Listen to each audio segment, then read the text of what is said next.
So, did you miss me? Hello, good evening. How you doing? How's everybody out there on the fruited plain? My name is Brian Trippett. I am known as the Front Porch Conservative. Welcome to Monday Musings, a nice little chill live stream where we talk about items in the news, gather together, try to figure out what it all means, and in the end, give our opinions about it.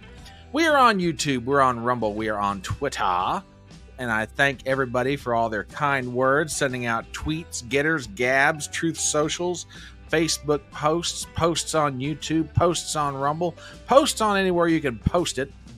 And we are glad to have all y'all here. Thank you so much for sending out the word.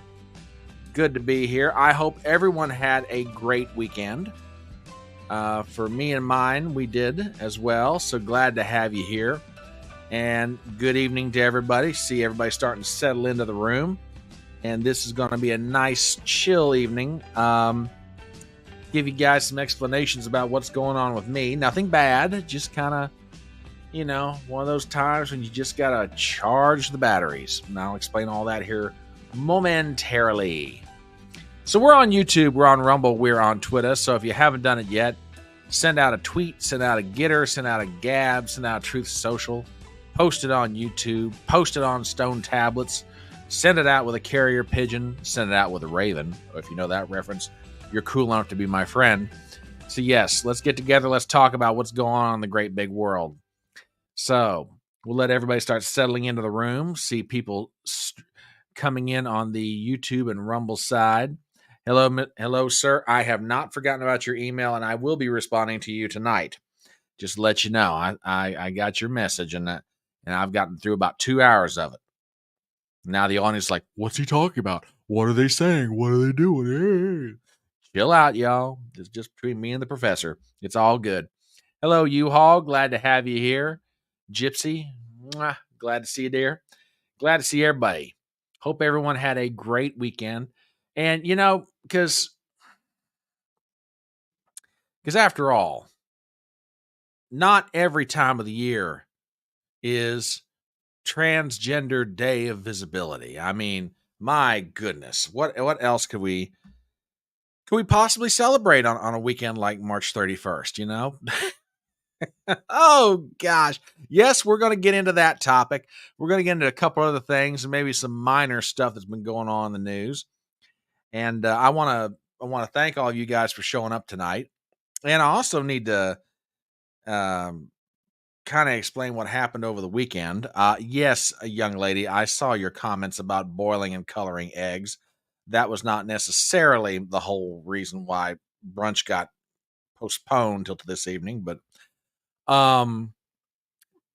as far as why we're here tonight, I started thinking about it Friday afternoon. I thought, a lot of people are going to be traveling for Easter. And then on top of that, the worse the day went, the more tired I started getting. And I'm like, maybe this is a good time just to pull back, recharge the batteries a little bit, and just, kind of recharge the battery. And that's kind of what I did this weekend. I stayed off social media by and large. I kept my eye on things in the news, but, just kind of like, it's Easter weekend. It's a time for family. It's a time for celebration. It's a time for the embrace of faith. And, maybe just kind of pull this one back a little bit. There'll always be a front porch brunch, God willing. And, but, it's Easter weekend. Plus, on top of that, feeling the need to recharge the batteries a little. Yeah, it's a good time maybe to postpone this one till Monday. Now, with that said, there's like 2 or 3 topics I want to talk about tonight. I don't know exactly how long I'm going to be live streaming for, but, guy's got to get back in the saddle when he can. And this weekend had to be one of the strangest weekends that I think I've seen in a while. Not necessarily for me and my family. My family and I had a great time. Well, if you like a good boiled egg, you'd love my deviled eggs. That's all I'm saying. I make a deviled egg. Aw, you are a sweetheart, dear. We love you. Your family too. This weekend was weird. And I don't know if y'all experienced the same kind of weirdness that I had, but let's talk about this. Now, when I say it's weird, I mean for me and my family, we had a great time, and we got together, we ate too much food as we are prone to do, and we hung out, and my nephew's children, all four of them, ran around the house, and we had a real good time, and we celebrated Easter. People were going to church, people were watching services on television if they weren't able to physically go themselves, yada yada. Now, the reason why I say this weekend was weird is because something happened, and it has absolutely touched off a cultural firestorm, and I don't think this is going to go out for any time soon. And I'm still trying to get my arms wrapped around what all this means short and long term. And I will, by all means, you guys are the smartest audience on the internet.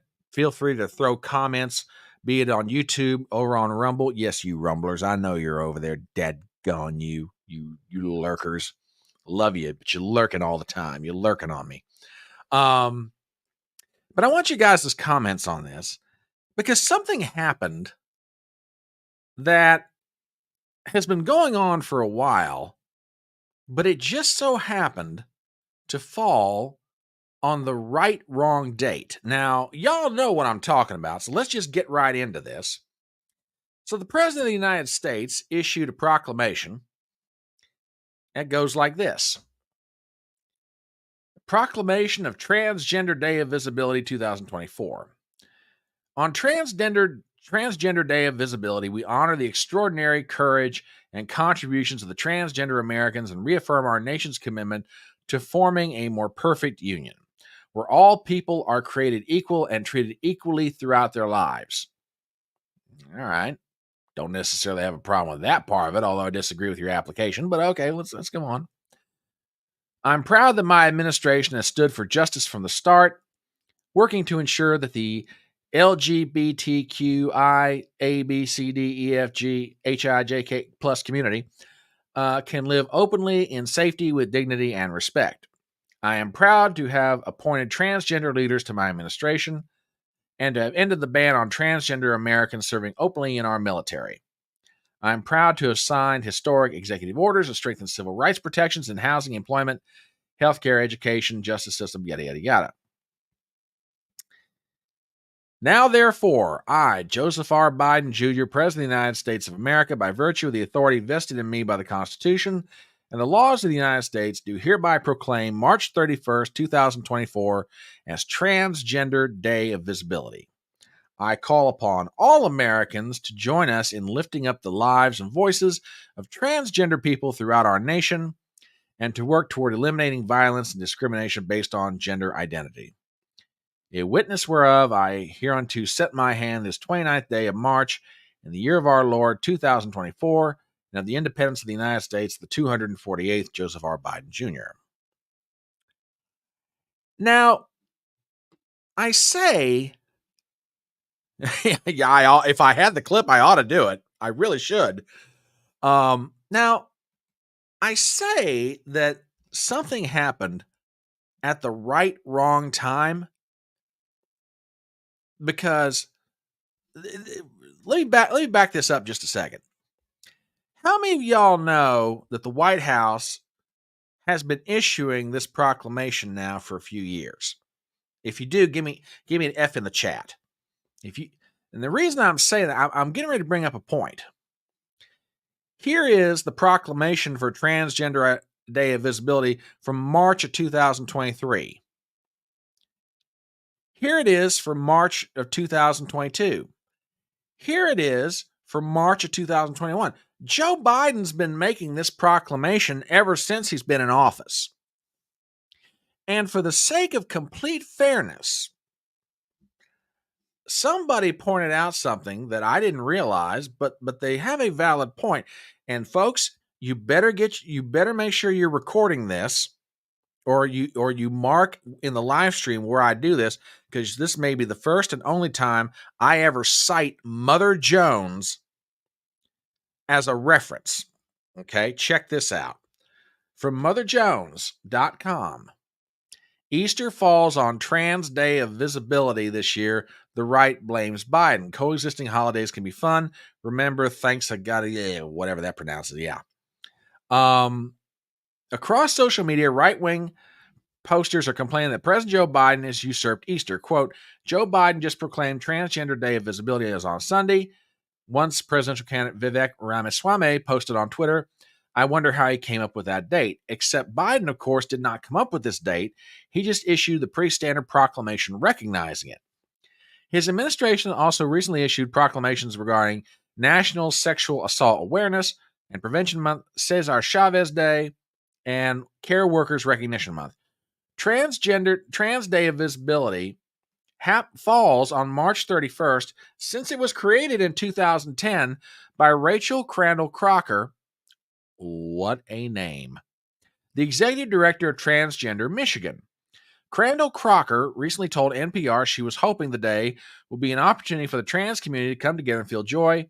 That mission is as important as legislations across the country take aim at rights and safety of trans people, and on and on. Now, I've got some thoughts on this. I mean, that's just it. Yeah, it's definitely not a meme. I mean, it's a real thing in the transgender community. And for the record, Joe Biden has been issuing this proclamation ever since he got into office. So we're talking about a period of 14, maybe 15 years where this Transgender Day of Visibility has been a thing. And also, Joe Biden's been doing this what is now his fourth year. But what happened to Joe Biden is something pretty, I shouldn't say extraordinary.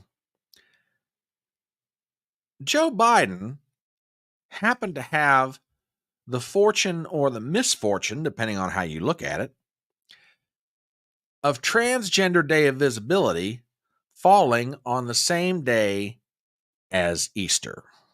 And then all hell broke loose, no pun intended. But a thought occurred to me earlier today, and I want to get you guys' take on this. Let me ask you guys a question. If, and you guys are free to respond to this in chat however you want to, I encourage your comments. If Transgender Day of Visibility had not fallen on Easter, and if you already knew in advance that the Transgender Day of Visibility was a thing, would you have cared? No, I'm not making a play on the joke. If a tree falls on a mime in the woods, would anyone care? That's not my point. I'm legitimate about this. If Easter and Transgender Day of Visibility had not fallen on the same day, and you guys already knew that this Transgender Day of Visibility existed, would you have even cared? Okay. Now, here's why I'm asking this question. Oh, okay. All right. Fair enough. Fair enough. Because you're getting to something that I think really ought to be said, even though it shouldn't have to be. The left and progressives have been bitching, pissing, and moaning for years at people on the right. You guys need to be more tolerant. You guys need to be, more tolerant of what's going on in the world. You need to be tolerant of people who are different than you are. Okay. For the past 3 years prior to this one, Transgender Day of Visibility has come and gone, and we wouldn't have given a fig about it. Now, does that mean that that people out in this audience agree with the transgender agenda? No, I'm not going to speak for you, but if I had to make an educated guess, I'd say no, you don't. Okay, especially if that agenda involves sexualizing children, which nobody ought to agree with. I don't care if you're transgender, I don't care if you're straight as an arrow, I don't care what you're gay, I don't care what you are. Okay? What an adult person chooses to do is one thing. I may not agree with it, but that's what you choose to do. When you start involving kids, that's a whole no, no, no, no, no. That is a line that don't get crossed. Mm-mm.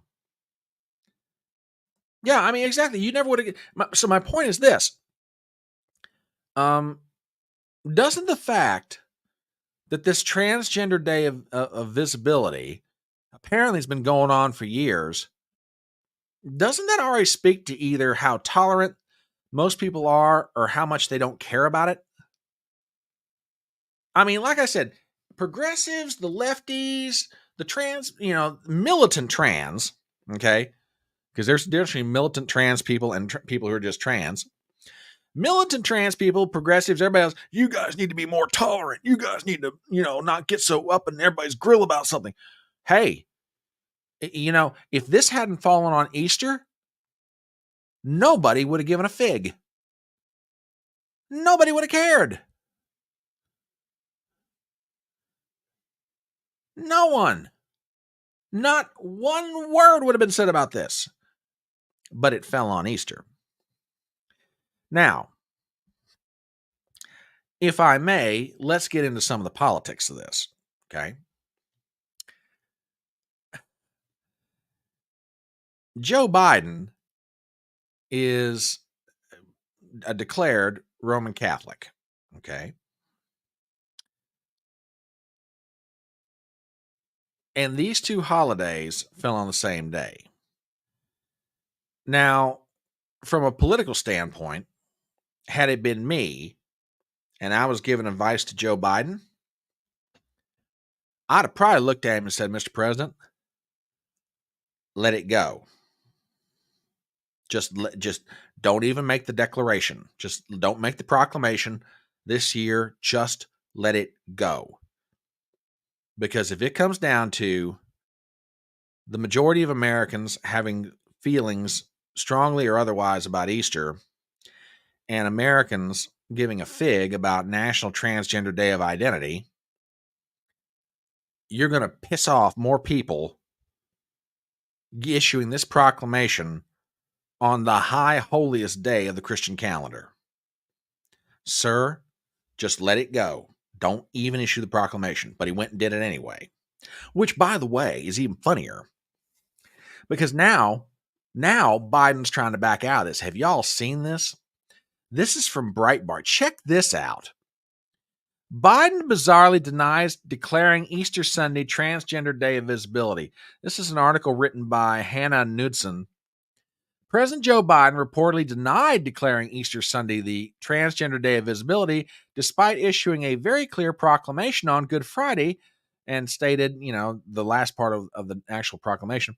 Real Clear Politics reporter Philip Wegman detailed the Q&A of Biden's denial on Monday. According to Wegman, Biden said, quote, I didn't do that, and claimed that Mike Johnson, Republican of Louisiana, who criticized Biden for making the proclamation, is thoroughly misinformed. So now you got Biden out here trying to back out of the whole thing. So I didn't do that. I absolutely did not do that. I did not issue some transgender day of visibility. Harumph, harumph, harumph, harumph. Well, I don't see, Joe, how you're going to be able to make that statement, especially when no sooner do you issue the proclamation, you got other politicians. You've got Governor Newsom out of California. You've got the Wicked Witch of the Midwest, Gretchen Whitmer. I'm sorry, Gypsy, but she's your governor. I'm sorry, girl. I love you, but she is the Wicked Witch of the Midwest. They're out there issuing, statements of support of this thing. You got, the old drunk Nancy Pelosi issuing statements of support for this thing. But none of them, but ask yourself this question, aside from Whitmer, okay? Because you can see Whitmer doing this because it was her state where this thing originated. But laying aside Whitmer, would either Newsom, Pelosi, or any other Democrat politician, would they have even mentioned this had Joe Biden not laid down the political cover via his proclamation? Of course not. Being the president of the United States gives these guys a lot of cover for them to do what they'd like to do otherwise. They just don't feel gutsy enough to otherwise try it on their own. Except maybe Newsom. He's about as bad as Whitmer. But you get my point, okay? So Joe Biden issues this thing. All hell's breaking loose on social media and all around the country. And now you got him trying to back out of the whole thing. Now, oh,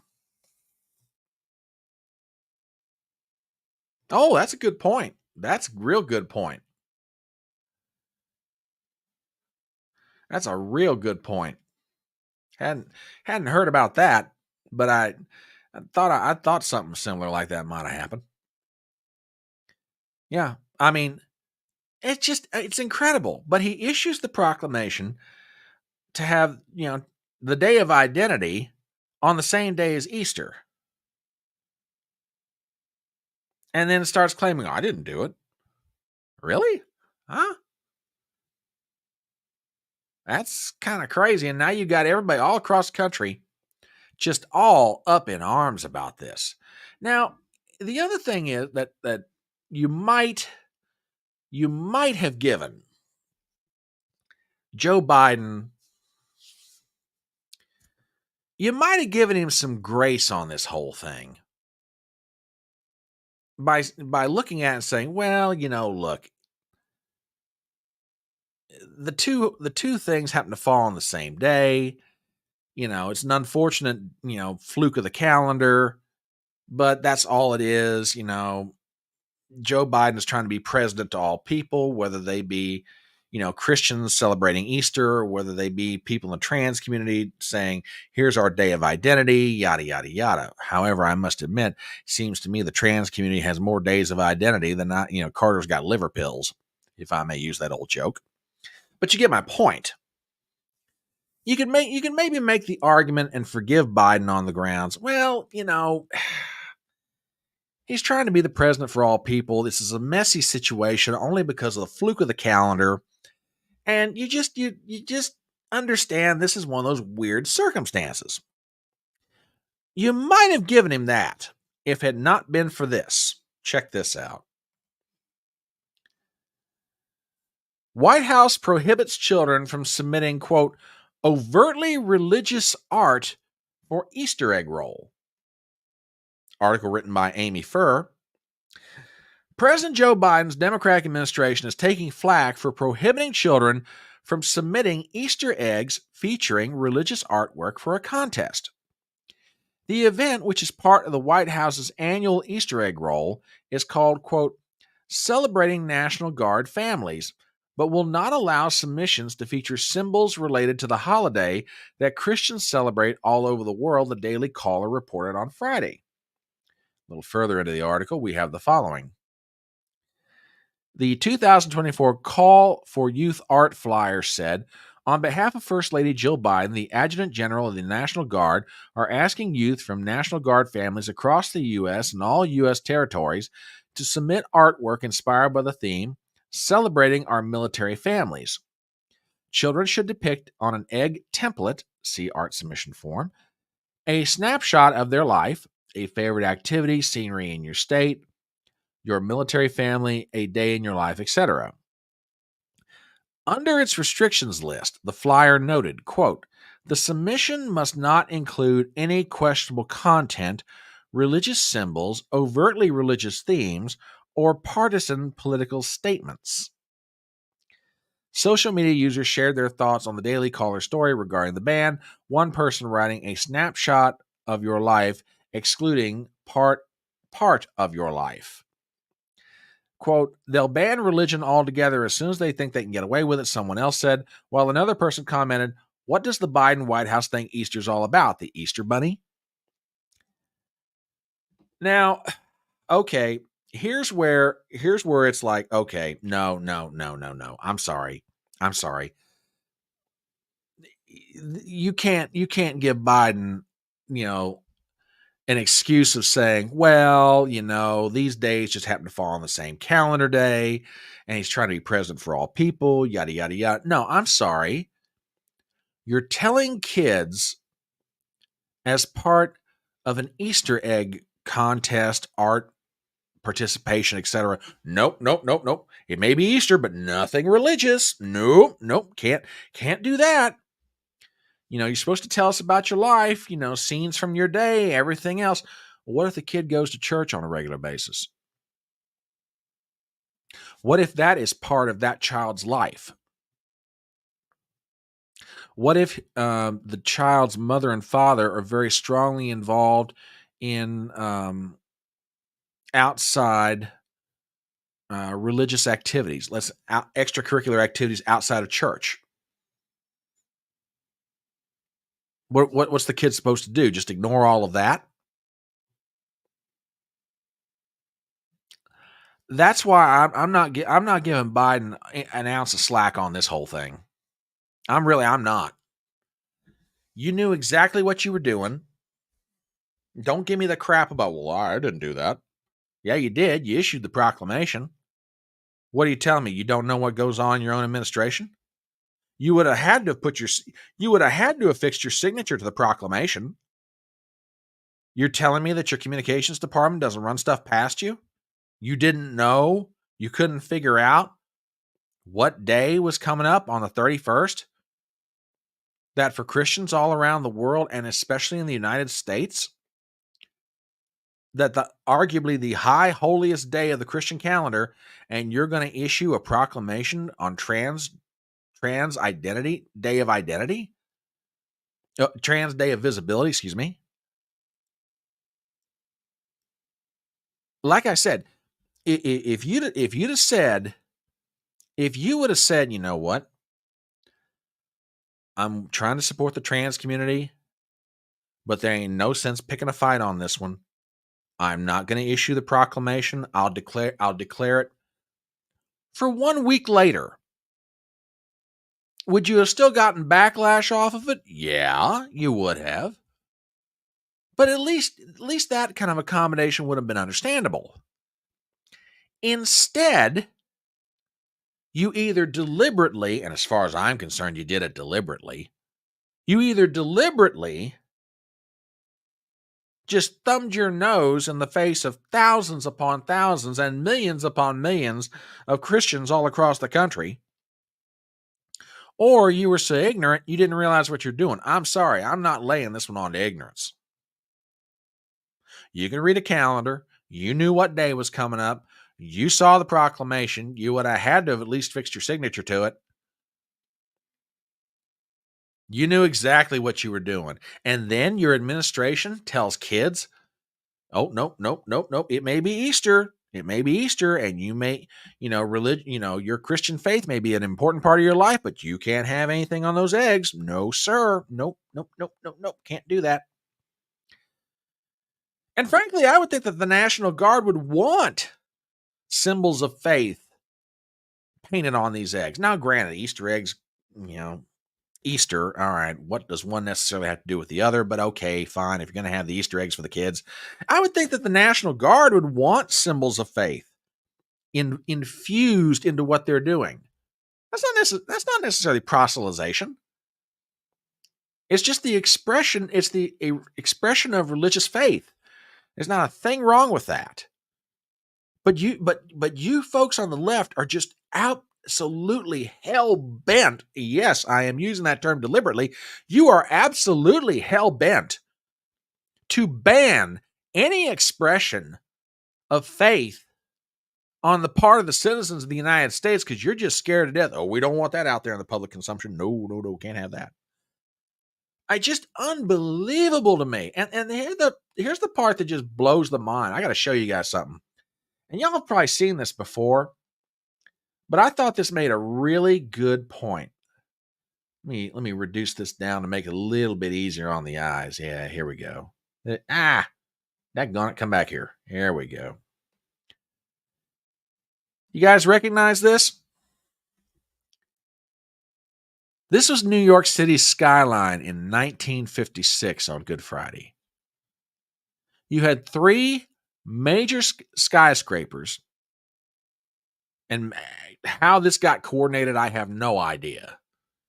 But you have three major skyscrapers with the images of the three crosses. This was 66, 76, 86, 96, 06, 16, 68 years ago. Now, I don't care who you are, and I don't care Christian, whatever. That's just cool. And that wasn't that long ago in this country's history. But now, not only are we fighting for the ability to be able to express faith in the public square on arguably one of the high holiest days of the Christian calendar, now it's a matter of, okay, we'll let you do that, but you got to have, you got to recognize Transgender Day of Visibility. Unbelievable. Now, here's the part, and I want to get you guys' take on this. So, I mean, yeah, by all means, drop a comment in chat. I don't care if you're on YouTube or on Rumble. What do you guys think short and long term is going to come out of this? I mean, here's where I'm going to come from on this one. Short term, it's a firestorm. In the intermediate, it's going to cool off. Long term, this is going to burn in people's brains. Now, here's what I'm getting at. There are a lot of things about this upcoming election that, beyond the big ticket items, there's going to be a whole bunch of little things that, if Joe Biden is defeated in November, it's going to be an accumulation of aggravations for the voter. Okay? And to me, this kind of thing is just going to stick in people's craw. Especially, and I would not be surprised at all with what I'm about to say next, if African Americans and Hispanics look at what happened over the weekend with this whole Transgender Day of Visibility, and this is just one more reason why they don't vote for Joe Biden. Now, like I say, I could be dead wrong about this. Maybe I haven't got my thumb on the right part of the pulse. Maybe I'm totally off on this one, but I don't think I am. I think people are going to look at this and they're going to say to themselves, no way, man. Nope. If this is what he's all about, I'm not having anything to do with him. Now, again, I could be dead wrong on this. I just don't think that I am. And part of what cracks me up about this is just the language that he used. I want to go back to the proclamation. We honor the extraordinary courage and contributions of transgender Americans and reaffirm our nation's commitment to forming a more perfect union, where all people are created equal and treated equally throughout their lives. All people are created equal. Okay, got no problem with that. And treated equally throughout their lives. Can somebody please tell me where it is that transgender people are supposedly being treated unequally? I'm waiting. If I'm wrong, tell me. Yeah, probably so. Probably you're right. But I mean, that's the question I guess I like to address to the 25-year-old intern. Would somebody please tell me this? Would this 25-year-old intern please tell me where it is that transgender people are not being treated equally?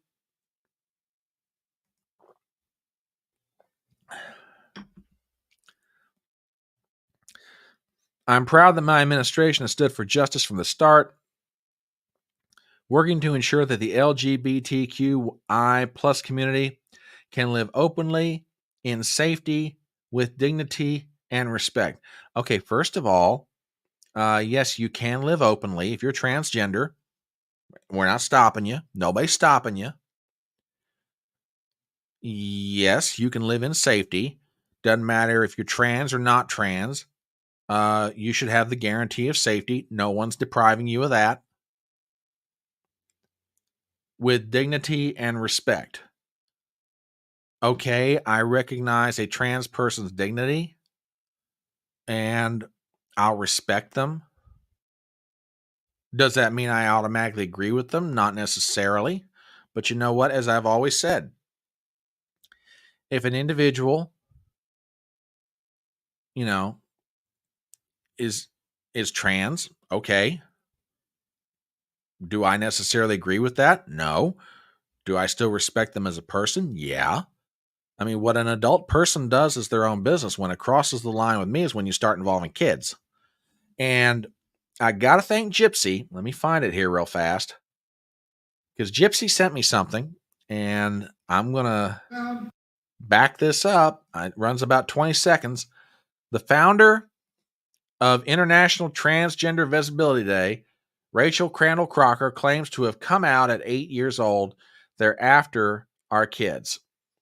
Gypsy sent this over to me, so here's from the founder of the Day of Visibility. I'll just let you guys hear this for yourself. I tried to come out to my parents when I was 8 years old, okay? And that was in 1967. Let's just say it didn't go well. Okay, I have a question. And I mean this in all sincerity. I do. How the heck would an 8-year-old know if they're trans?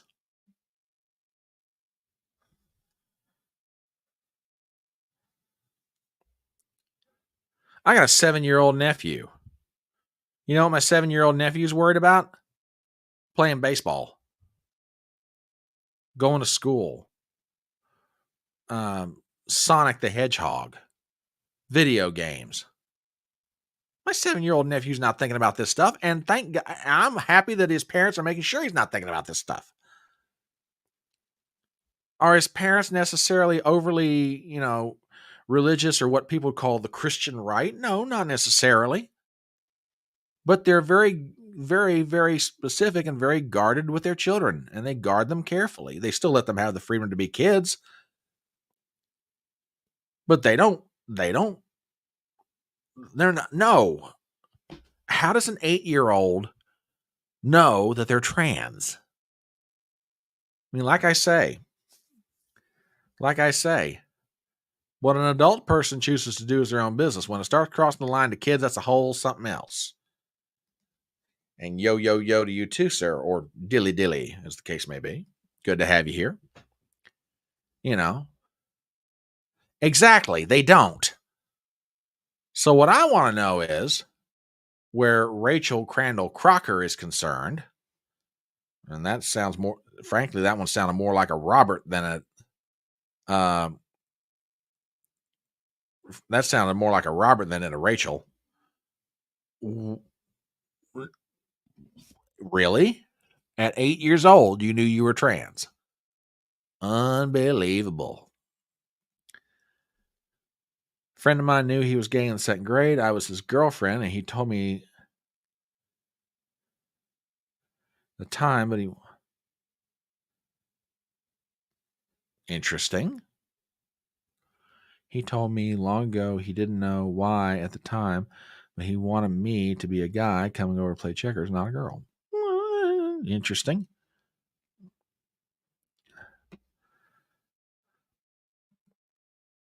Good point. Good point. Yeah, I mean, this whole thing, and I'm, like I say, I could be dead wrong about this, but to me, this is just one more thing that is just sticking in the craw of the American people. It really is. And there is a boiler that's building out there, and it's getting a real big head of steam on it. I really do believe that. This thing is going to come back to bite the left hard. Yeah, exactly. Yeah, there you go. There you go. I mean, it's just unbelievable to me. And that kind of leads into the next story I want to talk about, which it's been out there in the ether for a few days, but since brunch was postponed over the weekend, we're just now getting to it. So since we're sort of at a transition point, I guess I'll do a real quick commercial. My name is Brian Trippett. I am the Front Porch Conservative. This is Monday Musings, a nice little chill live stream where everybody's getting back into their work week and trying to figure out what the heck happened between Friday and Monday. Well, we're going to go over some of that. So if you haven't done it yet, send out a Twitter, send out a tweet, a Gab, a Getter, a Truth Social, wherever you may be on social media. Tell your friends to get in here. And I have to say, I'm loving my YouTube crowd. Y'all are just as chatty as always. I love you guys. And if y'all over there on Rumble, you can quit lurking. You can just start dropping comments anytime you want to. I love you guys, but man, y'all use a quiet bunch. Use quiet over there. But I say that there's a lot of things out there that are building like a boiler, getting a head of steam on it. And there's a story that it actually goes back to last Monday. And I'm sure, without doubt, you guys had heard about this. Police officer Jonathan Diller of Long Island. He's a New York City police officer. Well, hello. Howdy, howdy. And hello, Miss Leanne. Glad you are here. Always glad to see you in the house. You look. Oh, we got a Twitter person. Oh, cool. Hey, all right. Before we get into this, I got to tell you a story. I was hanging out with a buddy of mine 2 weeks, not this last weekend, but the weekend before. And he's a really good guy. His name is Daniel Clancy. He's got a YouTube channel, and he's down in Australia. So give Daniel a sub. Tell him I sent you. He's good egg. He's a really good guy. And Daniel was, having comments come in, much like I'm doing right now, but he kept getting comments from Twitter. And I said, how the heck did you do that? So I guess it was maybe 3 days ago. Oh, wow. Hang on a minute. Oh my gosh. How are you doing? Imbrima and from Gambia in West Africa. Wow. Holy cow. We got somebody from the African continent. This is cool. Well, first of all, how you doing? Glad you're here. I'm not so sure how you found your way over to the electronic front porch, but we are glad to have you. Daggone, Africa. This is cool. I'm sorry, y'all forgive me here for just a second because I'm like nerding out. One of the things that always blew my mind when I first started the channel is I'd get people who would write me from London, and then I had one from Romania, and I had one from South Africa, and now I have one from West Africa. Ibrima. Okay. Yeah, I had no idea. I mean, I had no idea. When I would get these comments, I'd be like, how the heck did you find out a small little YouTube channel, from a guy in West Virginia who's doing this? Yeah, no, we're absolutely glad to have you. Glad to hear from you, and I pray Almighty God that He bless you. Well, thank you. I so much appreciate that. Yeah, I mean, you're welcome here anytime you want to. Do me, if you're not already, go out to YouTube, go out to Rumble, sub to my channel on both platforms. I'd love to have you as a regular. Hit the bell for notifications. You're making my commercial easier. Oh, this is great. This is absolutely great. Ibrima, you will find that we are a feisty bunch. We're friendly, but we're feisty. You can say anything you want to here, so long as you're respectful to everybody else, which is cool. Aside from that, that's pretty much my only rule. I mean, we're glad to have. Wow, West Africa. Holy cow, that's cool. But yeah, if you're here wherever you may be it on Twitter, on Rumble, on YouTube, if you're not subbed to my channel, give me a sub on YouTube, give me a sub on Rumble. You know, as I and other regulars will tell you, we're getting close. The channel's getting closer to 1,000 on YouTube. So every little bit helps. I'll take all the help I can get. And Ibrima, if you've got about 100 friends of yours that aren't subbed to somebody's political channel, you can say, "Hey, here's the link. Go." No, I'm just kidding. But no, we're glad to have you. Absolutely glad to have you. Holy cow, West Africa. Uh that is cool. The real deal and not a scam. Okay. Well, Ibrima, you have been declared to be the real deal, so bingo. We give you porch blessings, and we're glad to have you. So, now having given my very long-winded commercial, let's get into this. Jonathan Diller is, or I should say was, and I even hate saying that in the past tense. Jonathan Diller was a very young man, married, had a 1-year-old baby boy. He's a police officer from out in Long Island. He lived out in Long Island, out in an area out there called Massapequa. And Monday night he was on duty. He and his partner pull up to a car. Guy inside pulls out a pistol, shoots him under his vest in the abdominal area. Diller goes down, and they take him to a hospital. And unfortunately, Jonathan Diller doesn't survive the night.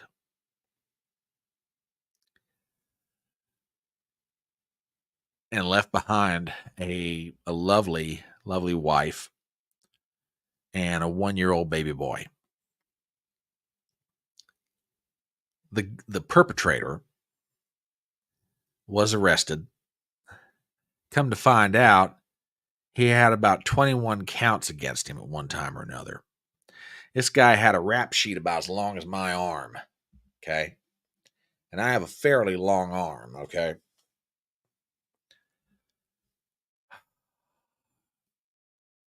That was a Monday. And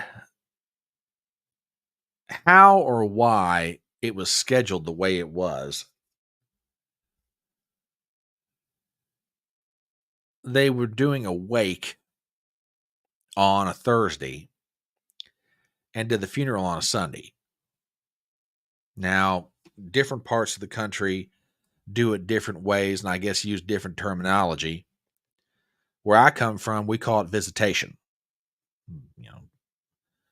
Wake, visitation, it amounts to the same thing, but that's basically how it went. Now, interestingly, and I don't exactly know how, although I think I do, former President Trump was invited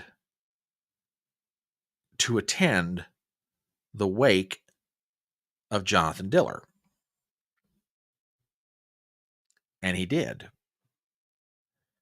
He announced it on Truth Social, and Thursday afternoon, motorcade comes through Massapequa. He arrives, and he spends about 10 minutes talking to Jonathan's widow privately. Just no cameras, nobody else in the room, just the two of them. Okay. Then he comes out, talks to the rest of the family.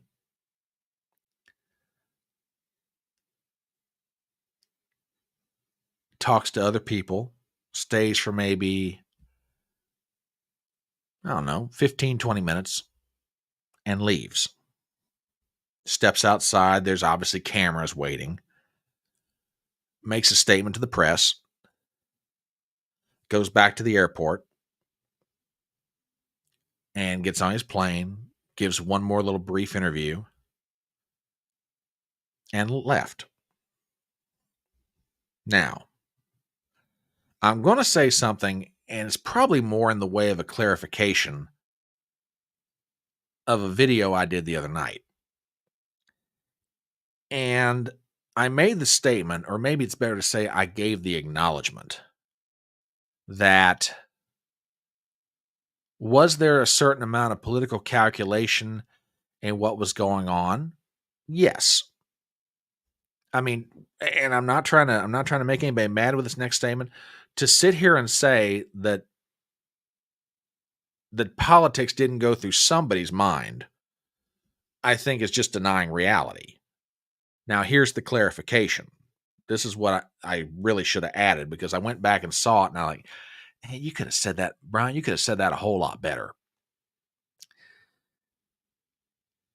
Do I think that it was the primary calculation? Absolutely not. I mean, look, anybody that knows anything about Trump, and I always had the caveat, Trump is by no means perfect. Okay? Not at all. But anybody that knows anything about Trump, that guy has got a profound respect for police, firefighters, and it goes back even to, I mean, I'm thinking on the day of 9/11, he and the people at his corporate office were downtown trying to help out, doing whatever they could. But even past 9/11, he's always had a profound respect for the NYPD and the NY Fire Department. Okay?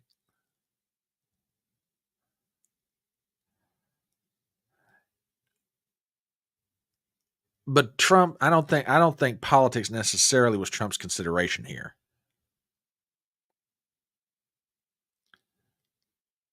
No, and well, I'll get to this, and I'll go ahead and bring it up now. And you're absolutely right.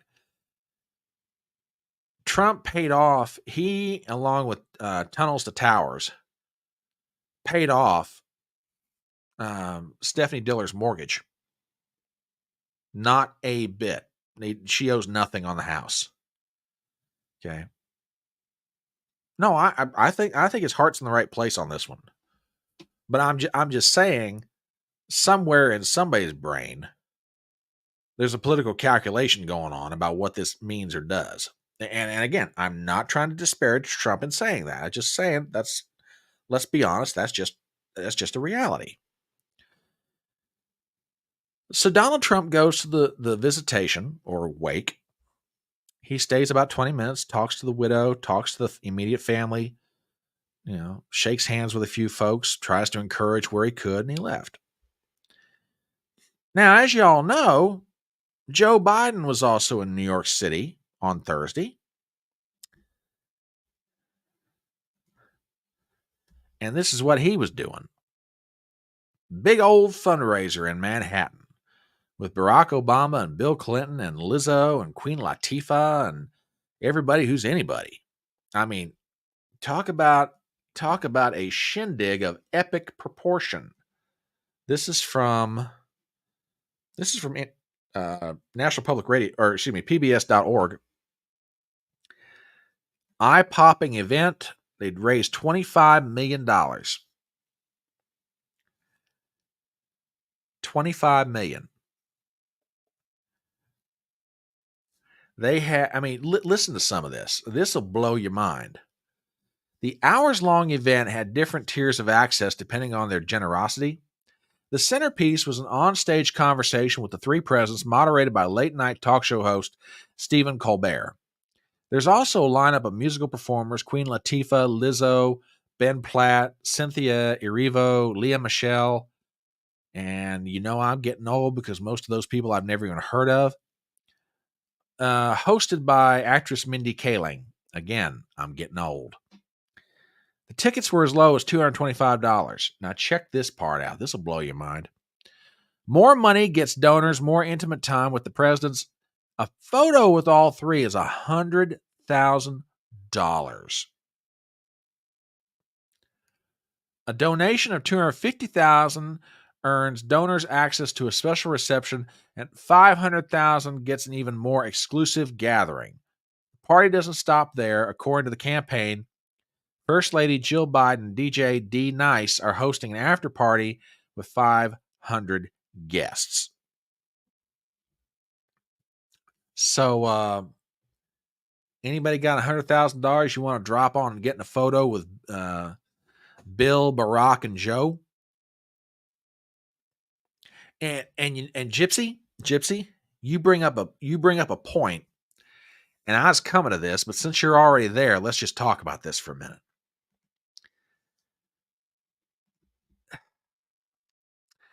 Like I said a minute ago, there's a lot of things that this election is going to hinge upon.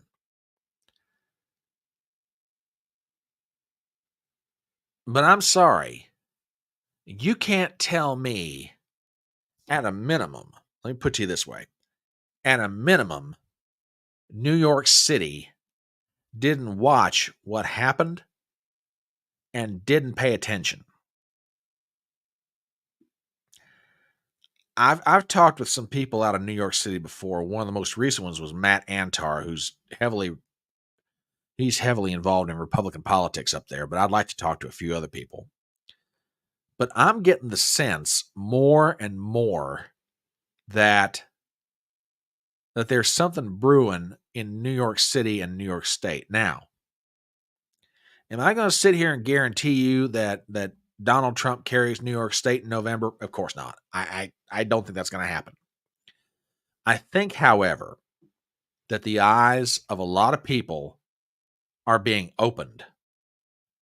And people who never would have given a second thought to voting for somebody other than a Democrat, I think it's kind of reached the point where people are having their eyes open and they're at least thinking about it. Now, what that means for November, I have no idea. Now, there is one thing that I'm going to be very, very curious to keep an eye on, especially in the next 2 days.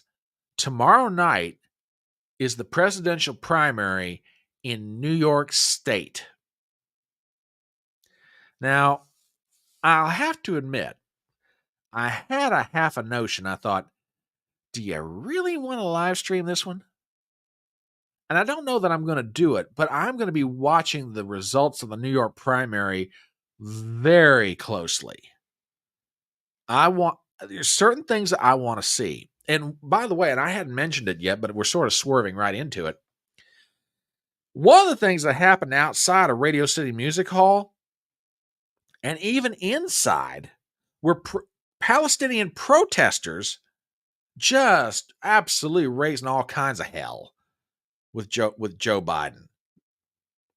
This thing with Israel and Hamas and the U.S.'s involvement, or how deeply they're involved, is still roiling through the ranks of the Democratic Party, and particularly bastions like New York City. And that's part of what I want to watch tomorrow night with the results of the New York primary. I mean, Joe Biden's going to win the New York primary. I know that going in. I get it. Okay. What I want to see is, does he still continue to get a protest vote? And for the record, even though Democrats probably outnumber, even though it outnumbers, hang on to that. Connecticut, I saw that one. I'm coming to it. We'll get to that. Even though Democrats outnumber Republicans in the state of New York, I want to see what kind of vote Trump gets. I really do. I'm very interested to see how this shakes down.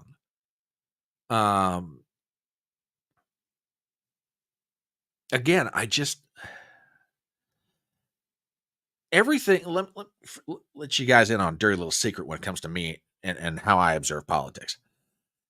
If you ask me how I make my predictions about what I think is going to happen, I do it off of anecdotal evidence. What do I see with my eyes, and what do I hear with my ears? Now, guys like Rich Barris and John McLaughlin and Tony Fabrizio, all these pollsters out there, they can split an atom with how precise they can be sometimes, with how close they can tell you what's going to happen in an election. Me, I'm just the opposite. I don't have those kind of techniques or skills. But if you ask me, hey, how many yard signs did you see when you drove through town? Or how many people were out in the parade? Now, some of that's purely manufactured. I get that. I know that. But my point is this: you can usually get a pretty good feel for how an election is going to go, sometimes by just simple anecdotal stuff. And the more I keep looking at New York State, the more I keep asking myself, it may not be this election, but are we headed for a turn in New York? I'm really starting to wonder. I really am. Let me get to some of y'all's comments because y'all been extraordinarily patient.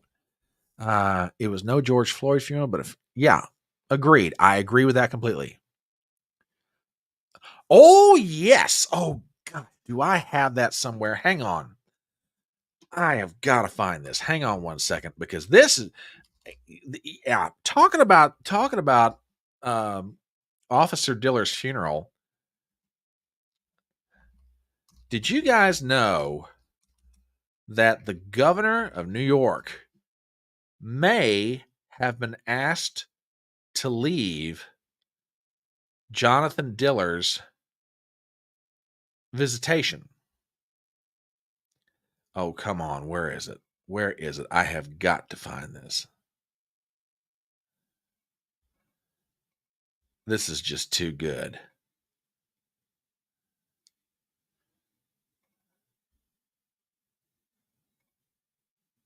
Hang on. Give me a second here, guys.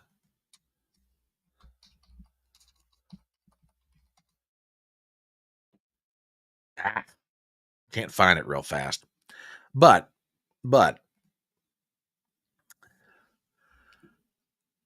Kathy Hochul, the governor of New York, went to the funeral home in Massapequa out on Long Island. And she went in. Now reports on this differ, okay? That's part of why I was hoping to pull this up from the New York Post. And yeah, you're small time, you're right. She's denying that she was asked to leave. But there's a report out there, and I'm pretty sure it's the New York Post, that she went in, was there for maybe all of about 10 minutes, and she got a talking to inside the funeral home. And on the outside, she was asked to leave. Yeah, oh, you're absolutely right. That's what I'm desperately looking for right now. Hold on a minute. I'm going to try this one more time because this is definitely worth seeing because this will blow your mind. Absolutely will blow your mind. Oh, I think I just found it. Hang on. Yeah. Yeah, hang on. Let me show you guys something. This was outside of, and I'm gonna drop the volume on this and let it run. This is, I mean, there's a gentleman standing there, and you can't see who he's talking to, but he's gonna step off to the side, and clearly, yeah, you will. Well, there it is. He's talking to Kathy Hochul, and absolutely giving her the business. She turns around and walks to the car. Okay. Now, like I said, there's different reports of how this went down. Let me find it here. She was asked to leave. She was told she was not welcome, but the union, and she came anyway. Okay. Yeah, I thought I know Gypsy's looking for it right now, but yeah, that's what I'm looking for. Hang on.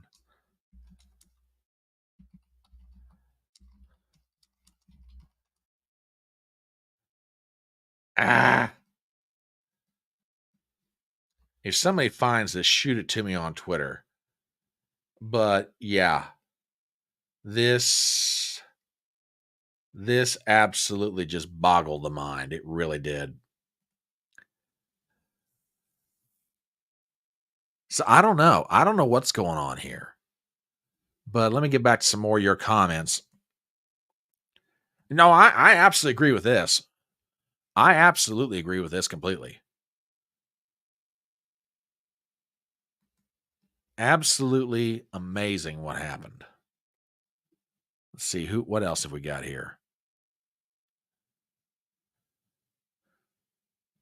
Let me see what other comments. Sorry about this, folks. Hang on just a second. Uh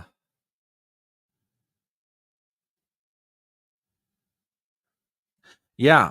Did you guys hear about this story? I haven't got it pulled up. But yeah, Palestinian protesters broke into St. Patrick's Cathedral on Easter and interrupted the services. So much for tolerance and understanding, don't you know?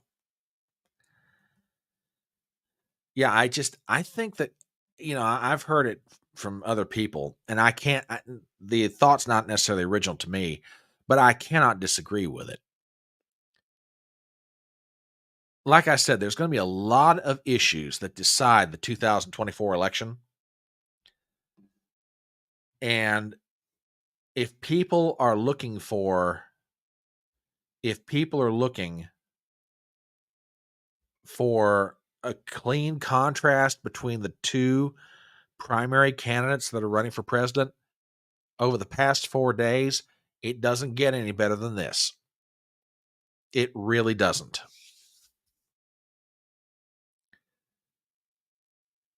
It just amazes me. Like I say, the economy is going to be one of the driving issues of the election. Immigration and border security is either going to be a close second or it's going to flip-flop with the economy as far as which issue is number one or number two, depending on who the voter is. But it's going to be little stuff like this that's going to be in the back of people's minds, and when they walk into the voting booth in the privacy of it all, it doesn't matter what they've told their friends. Ah, oh, Donald Trump, he's bad man orange. Donald Trump is this, Donald Trump is that. They'll pull the switch for whoever they think best represents their values. And I'm sorry, you had one former president who went out to a wake of a young man he didn't even know to give comfort to his widow and his family. You had another president couldn't even be bothered, spent his time in downtown Manhattan getting a hold of all that campaign cash.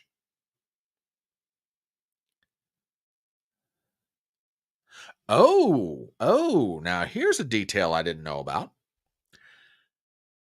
Brian Kilmeade, he lives out in Massapequa, reported that Hochul was denied a request to speak at a Saturday funeral. Ooh.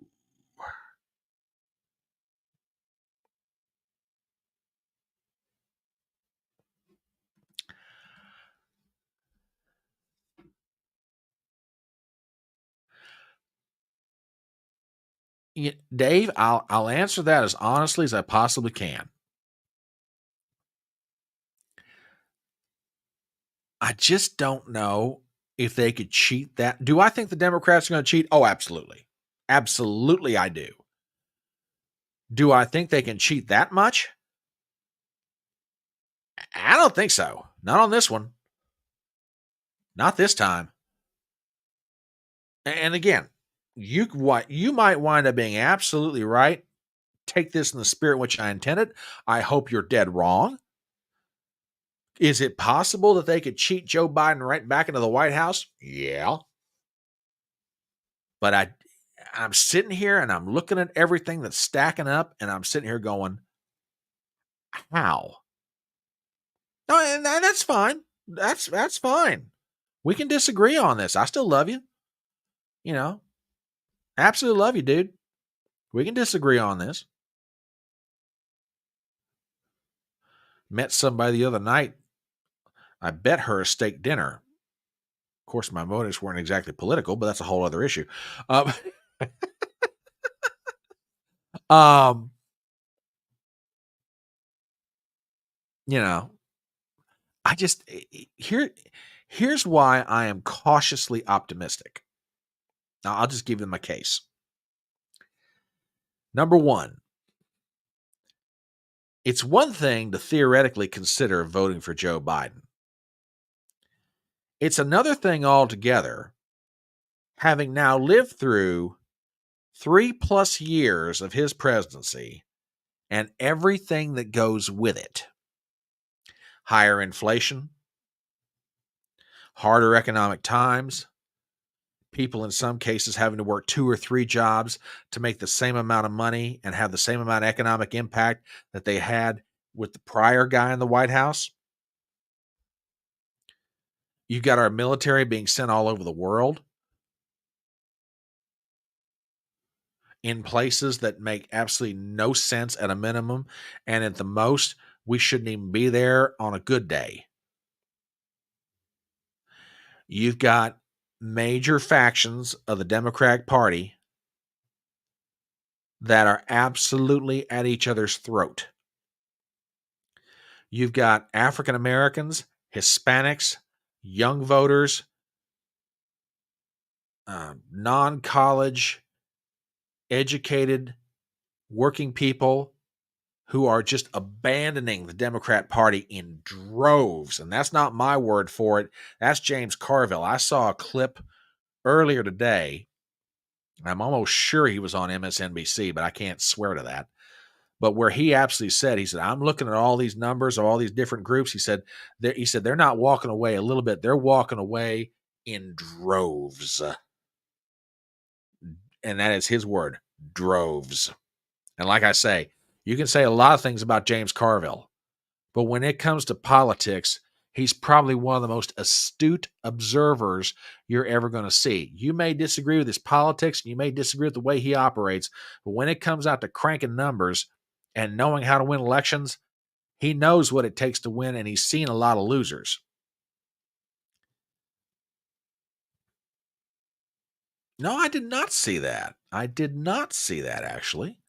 Did you see the nun say on Easter broadcast, it will be an act of God if Trump? Well, she might be right. She might be right. I mean, I'm going to go ahead and play this. I planned on doing it earlier, but I got to show you guys something coming out of New York City. Now, let me just set this up. I don't know who this lady is. I don't know what her affiliations are. I don't know if she's a liberal, a conservative, a Democrat, a Republican. I don't know what she is. But this has been making the rounds on social media for the past few days. And if it truly is what it purports to be, a voter in New York City and New York State,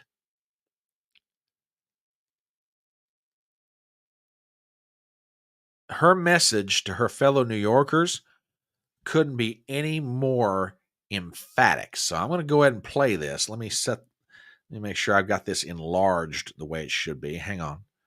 Because sometimes I tend to boomer things. Yeah, good thing I came back and checked.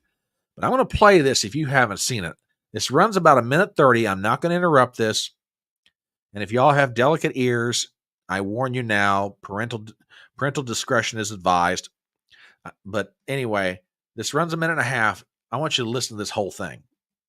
Let me make this perfectly clear. I don't give a fuck if you're not into politics. I don't give a fuck if you've never voted before. I don't give a fuck if you don't even know the issues that are surrounding this year's election. If you live in states like New York, especially New York City, this is what I'm focusing on, in California, and not these swing states that they need people to come out and vote. I need you to hear me, because I know a bunch of fucking people here who are fed up with the policies of New York City, who are fed up with what is happening to our city, the money being given away to people who haven't paid the fucking dime in taxes, everything. And they're worried about their kids growing up in this world. Let me be loud and fucking clear. Go register to vote and go fucking vote. This is the one. You're going to hear it every 4 years, but we see what's going on firsthand. And the last thing they're going to expect is for New York and California to turn red. So don't say my vote doesn't matter. New York City's always blue. No, it fucking matters this time. So whatever they're planning, they won't fucking do it for New York. They're worried about the swing states. Let me tell you something. We got so fucking close with the governor election. So fucking close. 46% voted for Lee Zeldin. We are closer than ever. Get out and go vote in November. I promise you, fucking do it. Because you know what? If it was a Republican destroying New York City, I would say the same fucking shit. If you want change, make it. Okay. Now, again, yeah, you're probably right. You're probably right. This time, I don't know. I don't know what happens to New York City and New York State going forward. I see things like this and I start to wonder, is something happening up there? Like I say, it may not manifest itself in this election. You know, I mean, just something that I've always noticed over the years, when a state in a presidential election finally turns, there are elections leading up to it where the margin of victory for the other side gets smaller and smaller and smaller and smaller and smaller until it finally flips over. That's what happened in New York. New York for years was, I won't say reliably Republican, but you could pretty much count it.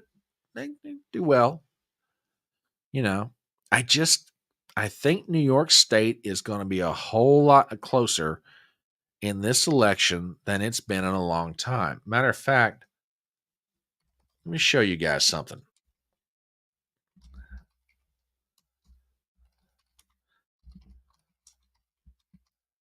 Let me find this real fast because I mean it's worth looking at just for grins and giggles.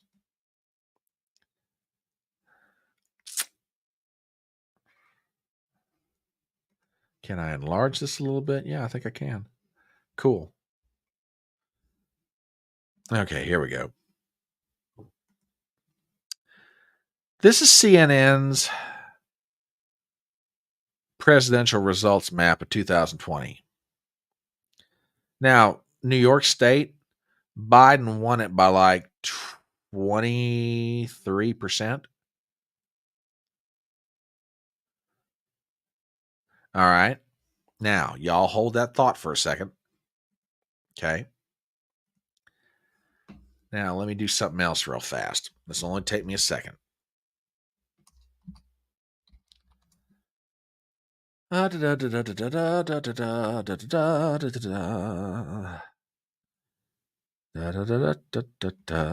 on.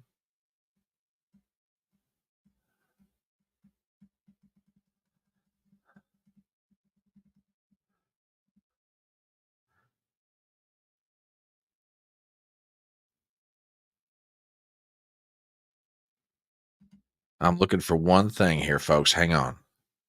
If I can find it real fast. Because it definitely bears commenting on.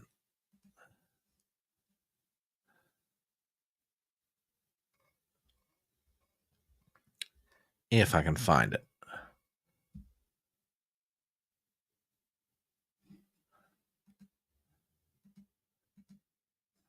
Hang on, I got another way of doing this.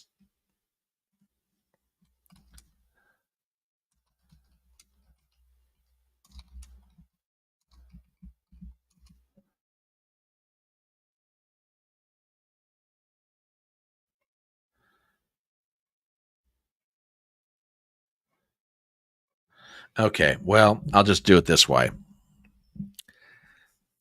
The last poll that was run in the state of New York, now keep in mind, Biden won New York by like 23%. Best poll that I've seen for Biden, he's only up by 9. And that was with a year to go. Now, like I say, do I think that Trump's going to carry New York in November? Absolutely not. Do I think it's going to be a whole lot closer than what people realize? Oh, yeah. Oh, yeah. Well, and that's just it. And again, Dave, you might be absolutely right. Biden might get back in, but there's just too much out there weighing against this guy that makes me think that the Democrats could cheat him to victory. I just can't see it.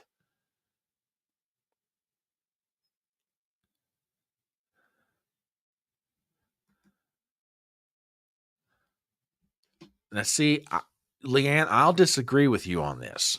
I will. If Trump has got any kind of coattails, the House stays Republican.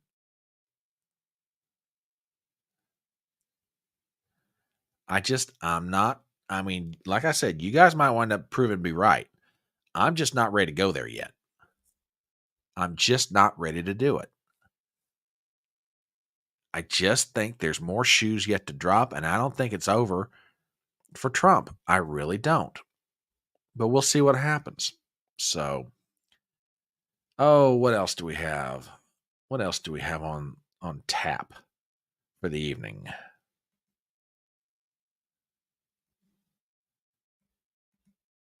Hang on, let me clean this up a little bit.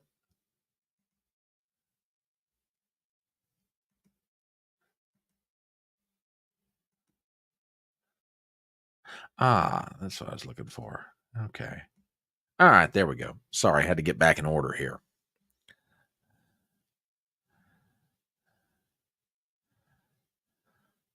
Yeah, now that I'll agree with you, Leanne. That could be a problem. That could be an absolute problem.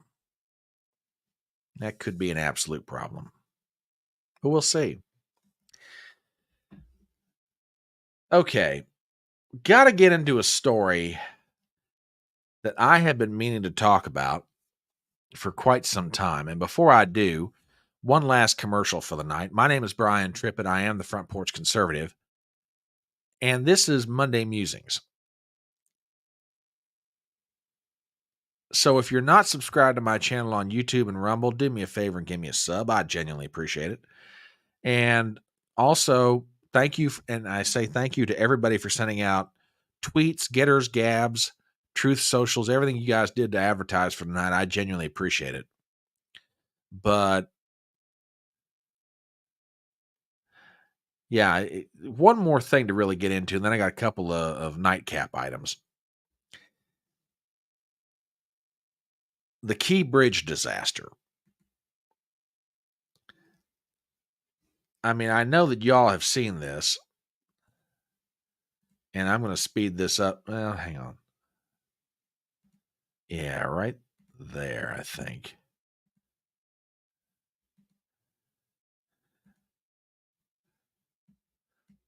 Let me start this up.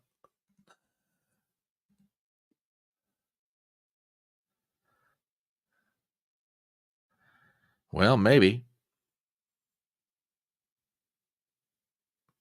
Hang on. Well, let's try that again.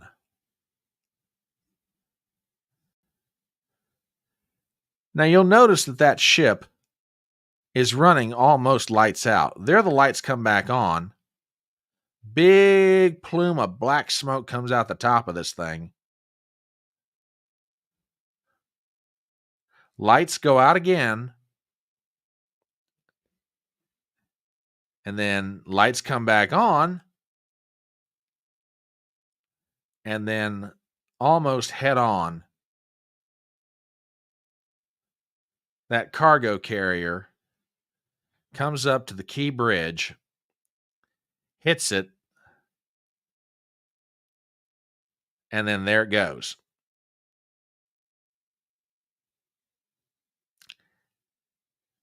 Here's another view of it.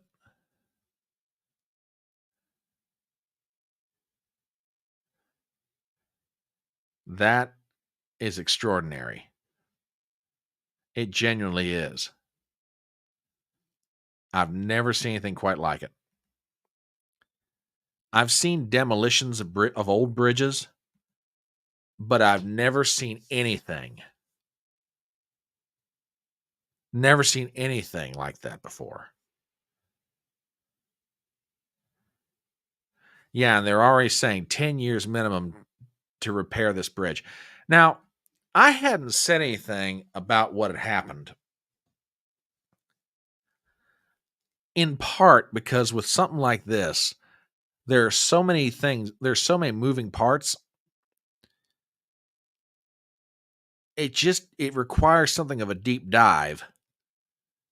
And I am not going to lie. I am not going to lie to y'all at all, because when I saw this happen and I saw the footage, my first initial reaction was this was not an accident.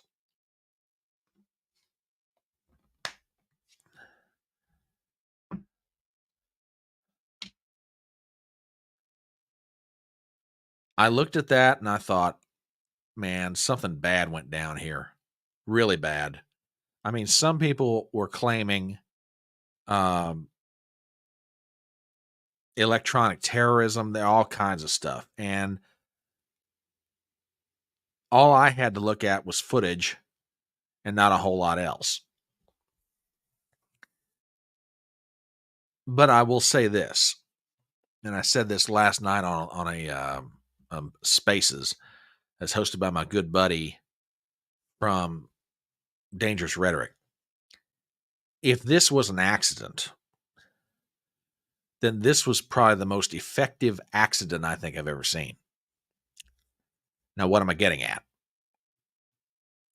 Yeah, and I heard Laura Logan's assessment of this thing too.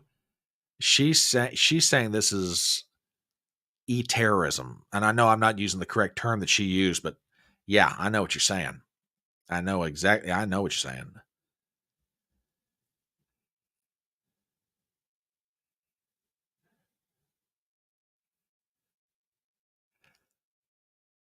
The Key Bridge is more than just its name. That bridge is a major artery going up and down I-95. The Key Bridge was big enough and long enough to allow safe transport of any of the following: hazardous material, major construction material, any number of things you could safely take across the Key Bridge. And if you need to go up or down I-95, no problem. You can do it. Not now. Now, everything, hazardous waste, major construction items, is going to have to route around Baltimore. It's going to take more time. Going to have to take more time. And if you really want to tie up infrastructure in America,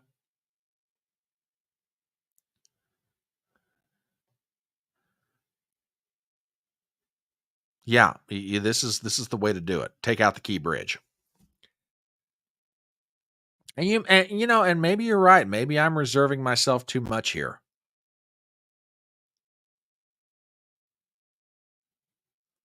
You may be right. The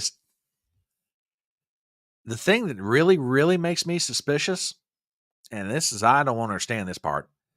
There's a black box, much like on an airplane.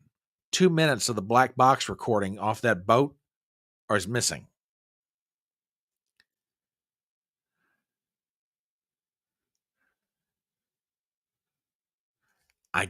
This one scares me to death. And this wasn't the only one, by the way. There was a bridge in Oklahoma, if I remember correctly, over the weekend or in the days following. A barge hit the support beams on that one. Yeah, nothing to see here. Nope, nothing at all. Nothing. Yeah, 2 minutes. 2 minutes of the black box recording is missing. Gone. Never to be heard from again. Yeah, now here's one of the things I'm talking about. 40% of the agricultural products for the East Coast go over that bridge. Hazmat too. Yep. And see, now they do, as I understand it, Just saw this evening. Hang on for a second, folks.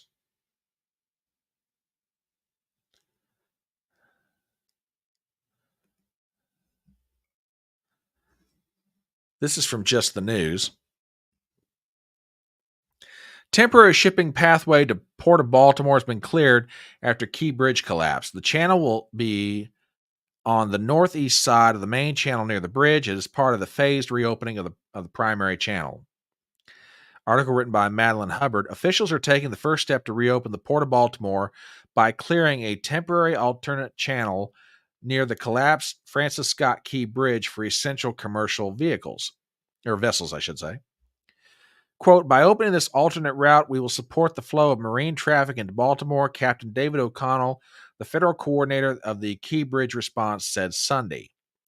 The channel will be on the northeast side of the main channel near the bridge. It is part of a phased reopening of the primary channel. As part of the cleanup, demolition crews on Sunday used tow crane barges to cut into portions of the collapsed bridge truss. 6 construction workers are presumed dead after they were working on the bridge last Tuesday when a vessel lost power and hit the bridge, caused a collapse within seconds. Only 2 bodies of the 6 workers have been recovered. The collapse has caused issues with shipping and transportation. The Key Bridge carried more than 34,000 vehicles a day on average last year, according to the Transportation Department. The Port of Baltimore is a major import and export hub and is the 10th largest port for dry bulk goods. Yeah. The most effective accident. Yeah, and good point. Fertilizer, tractors, combines, fuel. It's not just food that goes over the Key Bridge. Just millions upon millions of pieces of commercial material every day cross that bridge. So if this was an accident, this is the most effective accident I've ever seen. Effective in that it has completely screwed up transportation and commerce along the East Coast for the foreseeable future. Bad. Yeah, and here's another good thing. Here's another thing that happened. Gas prices go higher because of what happened.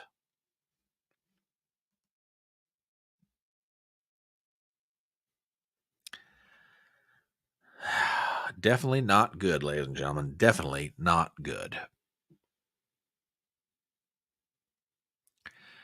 We'll see where all this goes. They're saying it could take 10 years to rebuild the bridge. Man, if it does, that is royally going to screw up everything. Absolutely will. Tell you what, let's do a couple of, whoops, hold on. Everything went black. What happened? Yikes. I lost you guys. Can you still see me out there? If you guys can still see me, let me know. It's frozen? Okay, hang on a minute. Let me step out. Let me step out and come back in. Hang on one second.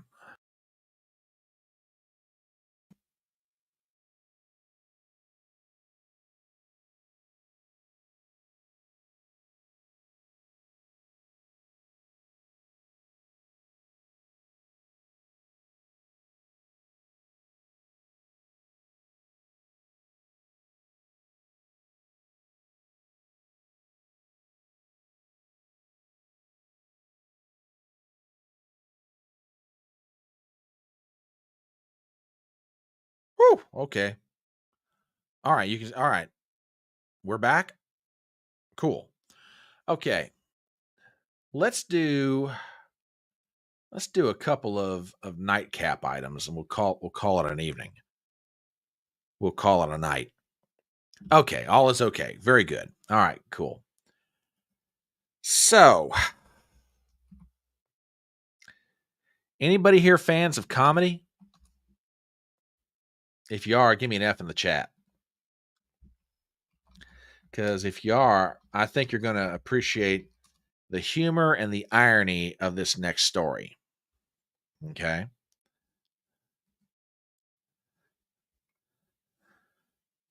Check this out. Okay, so we got some people here who like comedy. Well, this you'll definitely appreciate. Report. Jon Stewart found to have overvalued New York home after accusing Trump of lying about property values. Oh, man. Talk about somebody who's got egg on his face. Comedian Jon Stewart is facing online mockery after new reports showed he overvalued his New York City home during a sale. The revelation came after Stewart devoted a recent episode of Comedy Central's The Daily Show to ridiculing former President Donald Trump over his New York civil case involving real estate valuations. On Monday's show, Jon Stewart accused Trump of, quote, lying about the valuation of some of his properties, claiming Trump's shenanigans cost the city of New York. But documents obtained by the New York Post appear to show that Stewart once overvalued his New York home by more than $16 million. In 2014, the comedian reportedly sold his 6,280 square foot Tribeca duplex to financier Parag Pandey for $17.5 million. But according to the 2013-14 assessor's records obtained by the Post, the property had the estimated market value of only $1.882 million. The actual assessor valuation for the property tax purposes was $847,000. Records show that Stewart paid property taxes based on the assessed valuation price, in other words, what he accused Trump of doing. The report inspired online mockery of Stewart. Tim Poole on Twitter says, did Jon Stewart commit fraud when he sold his penthouse for $17.5 million? New York listed its value at $1.8, and the assessed value was around $800,000. Who did he defraud? I'm shocked. Shocked, I say. Yeah, John, be very careful when it comes to this sort of thing. You tend to... Oh, yes. Be very careful. Oh, don't worry, Gypsy. I saw it. Yep. And there is a piece of sad news. There's a very piece of sad news, and you guys need to hear about this. From James O'Keefe. After 20 years of doing undercover investigations, I'm sadly announcing I'm stepping away from journalism and will intend to live a private life away from the spotlight. It's been too hard on me, the millions in legal fees, the constant defamation, the psychological toll of being targeted by the government and now being used by the organization I founded. It's too much for a man to bear, and the pressure is too much to take. I can see no reason to continue because, as many say, nothing ever happens to these people after you expose them. Therefore, I'm going to retire from exposing the truth and catching corruption on tape. I'll be resigning from the public spotlight and will attempt to live a private life free from attack. To the thousands of sources on the inside, you have messaged me and you need me. I hope you find another organization for you to go to, and I'm sorry, James. Well, not the best piece of news to round out the day with, but I mean, James has had a great run. He's had an absolutely great run, and you can't blame the guy for hanging it up. Yeah, I'm with you, Hugh Hall. I'm with you.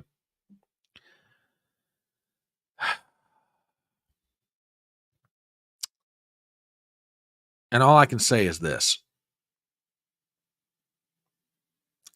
Thank God that was James O'Keefe's April Fool's joke. He good? No.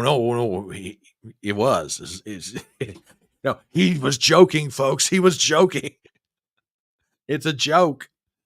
It's an April Fool's joke. Yeah, exactly. Thank God. Yeah. Exactly. He's not going anywhere. Thank God. I love O'Keefe. Absolutely love the guy.